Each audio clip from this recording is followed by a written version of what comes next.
Pouvez-vous vous imaginer à quel point ça fait bizarre quand il y a des gens qui te parlent, mais que tu as l'impression que tout le long, ils te voient même pas comme que tu es réellement, comme que toi tu te sens à l'intérieur de toi. Comment j'ai su que j'étais trans? Premièrement, être trans, c'est quoi?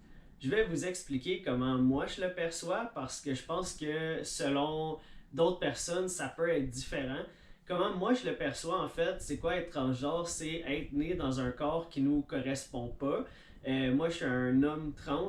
Quand j'avais 4 ans, d'aussi loin que je me souvienne, je savais dans ma tête profondément que j'étais un gars. Moi, je jouais beaucoup avec mon cousin. J'avais des cousines aussi, mais j'étais moins proche de elle. J'étais surtout proche de mon cousin, puis pour moi, j'ai toujours été comme lui. Quand j'étais vraiment, vraiment jeune, pour moi, c'était très, très difficile de jouer avec des choses dites de filles et mettre du linge dit de filles aussi. Je ressentais vraiment profondément un gros mal-être. Mais en même temps, ça peut être différent pour tout le monde. C'est pour ça que je dis que pour moi, ma description, c'est d'être né dans le mauvais corps. Mais je sais que pour des trans non-binaires aussi, des fois, c'est pas nécessairement d'être né dans le mauvais corps. C'est juste de sentir que ce que les gens. La façon que les gens te voient, la perception que les gens ont de toi, c'est pas nécessairement celle que toi t'as de toi. Donc, tu peux te sentir comme ni un ni l'autre, ou comme un ou l'autre, comme un homme ou une femme, ou les deux, ou peu importe. Ça peut toujours varier. Puis sentir que l'extérieur te voit pas nécessairement comment tu te sens, mais te sentir quand même en harmonie avec ton corps. Pour moi, c'était juste évident. Je me suis jamais dit ah, je suis différent de mon cousin, ah, je suis une fille. Je me suis jamais senti comme ça. Je me posais pas de questions avant la puberté.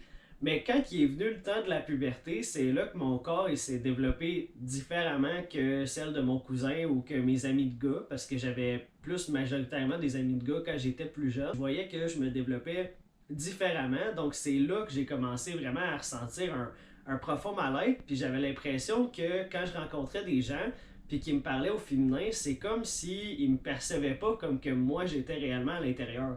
Comme s'il y avait comme un clash à chaque fois qu'on disait aussi mon nom d'avant. Pouvez-vous vous imaginer à quel point ça fait bizarre quand il y a des gens qui te parlent, mais que tu as l'impression que tout le long, ils te voient même pas comme que tu es réellement, comme que toi tu te sens à l'intérieur de toi. J'ai passé ma puberté comme je pouvais, dans le fond du mieux que je pouvais. J'avais vraiment un profond mal-être, un désir de plus vivre dans le fond quand j'étais jeune, surtout aussi que je me faisais écœurer à l'école parce que bon, j'étais différent, je m'habillais comme un gars, même au primaire, parce qu'en fait, au primaire, c'est là que je me suis fait couper les cheveux courts pour la première fois, en deuxième année primaire, puis c'est là que j'ai commencé à m'habiller plus avec du linge de gars, là, officiellement.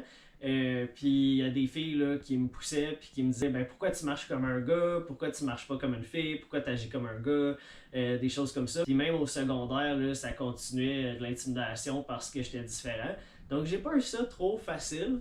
En plus de pas me sentir à ma place, de pas sentir que je pouvais pleinement vivre mon adolescence comme j'aurais voulu, dans le fond, parce que je pense que si j'aurais été né dans le bon corps, au départ, ben, j'aurais pu être dans des équipes de sport de gars, j'aurais pu faire beaucoup de choses là, que je me suis empêché de faire parce que je sentais que c'était pas ma place. Si j'aurais été dans des équipes féminines, ça aurait pas été ma place.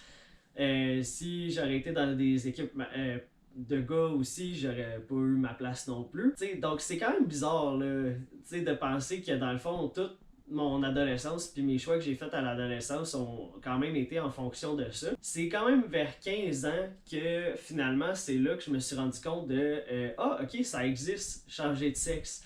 J'étais avec ma mère, on écoutait Tout le monde en parle, puis il y avait un gars qui est passé à Tout le monde en parle, j'avais 15 ans, là, ça fait quand même longtemps, maintenant j'ai 30 ans, donc c'était une vieille, vieille émission.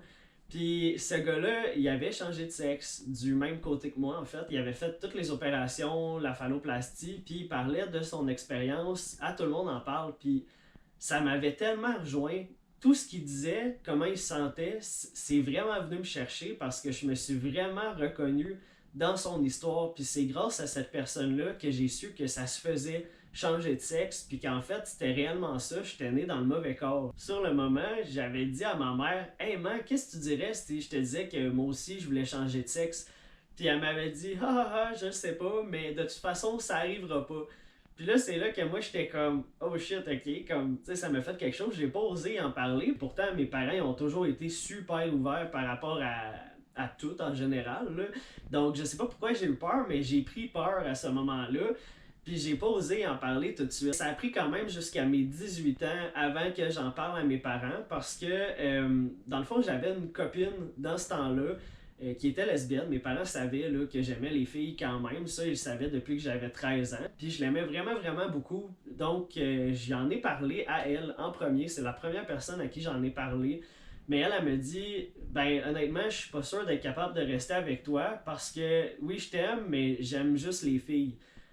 Donc, elle voyait quand même un problème là, dans le fait que j'allais changer, mon corps allait changer, puis elle était pas sûre d'être capable d'aimer tous les changements qui allaient suivre. Donc, elle me dit, je pense que je serai pas capable de le prendre. Puis moi, ça m'a fait vraiment mal parce que j'avais peur de la perdre. Donc, j'ai dit, ah non, inquiète-toi pas, c'est sûrement pas ça pour vrai, je vais être correct, puis je le ferai pas. Mais finalement, les années ont passé, puis plus ça allait, plus je me rendais compte que mon mal-être il était de plus en plus fort, puis plus j'avais un genre de nervosité sociale là, d'aller travailler. Quand j'allais travailler, les gens me parlaient au féminin, puis ils m'appelaient par mon nom de naissance, puis ça me créait toujours beaucoup d'anxiété à chaque fois. J'avais l'impression qu'il fallait toujours que je fasse face à des gens qui me voyaient pas comme que je suis réellement à l'intérieur de moi. Donc ça me heurtait à des murs tout le temps, puis ça faisait en sorte que je devenais hyper anxieux. Puis à un moment donné, à mes 18 ans, j'y ai dit, écoute, je suis plus capable de vivre comme ça. J'ai vraiment envie de mourir en fait. C'est soit que je fais ça, soit que je transitionne pour être vraiment qui je suis, ou ben je meurs. Là. C'était soit un ou l'autre. T'sais, soit c'est ça, soit je meurs parce que je suis tanné de vivre comme ça. Puis elle me dit, ben écoute, commence à le faire, puis on va voir si je suis capable de m'y faire. Je l'ai annoncé à mes autres amis, je l'ai annoncé à ma mère, j'ai commencé à faire les démarches pour prendre de la testostérone. Et finalement, bon, j'ai commencé à prendre de la testostérone, il a commencé à avoir une couple de petits changements, puis à la longue, ben elle a juste décidé qu'en fait, elle aimait les filles, donc elle me laissait.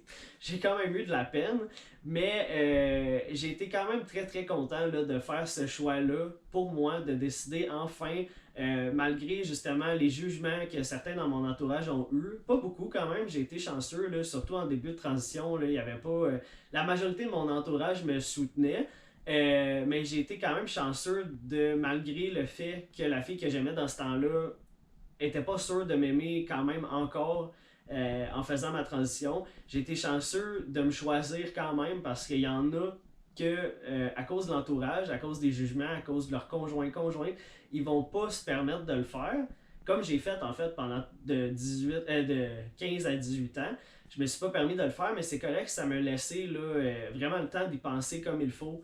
Puis c'est important aussi d'y penser comme il faut parce que c'est pas pareil comme pour tout le monde. Toutes les histoires sont différentes, puis c'est pas parce que on a joué avec des jouets de gars quand on était jeune, puis qu'on aimait les filles, qu'on est nécessairement né dans le mauvais corps. C'est important de le dire aussi. Chaque parcours est différent, mais c'est vraiment un sentiment qu'on a profondément à l'intérieur. Tellement un feeling difficile à expliquer, mais c'est quelque chose qu'on sait profondément. Même si nos histoires sont différentes, il n'y a pas une histoire qui est bonne. C'est quelque chose vraiment que je ressentais. Puis j'ai été content de être capable, d'avoir été capable de me choisir, puis de le faire quand même, puis de dire, ok, ben, si tu m'aimes plus, ça sera ça, mais moi, dans le fond, j'ai le goût de vivre, puis j'ai le goût d'être moi réellement.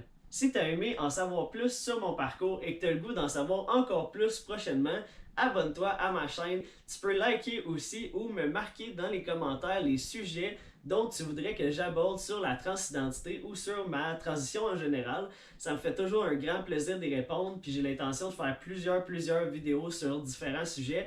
Donc j'ai besoin de vous en commentaire pour savoir quel sujet je devrais parler en premier, quel sujet que vous aimeriez que j'aborde. Donc un gros merci, puis on se revoit dans une prochaine vidéo.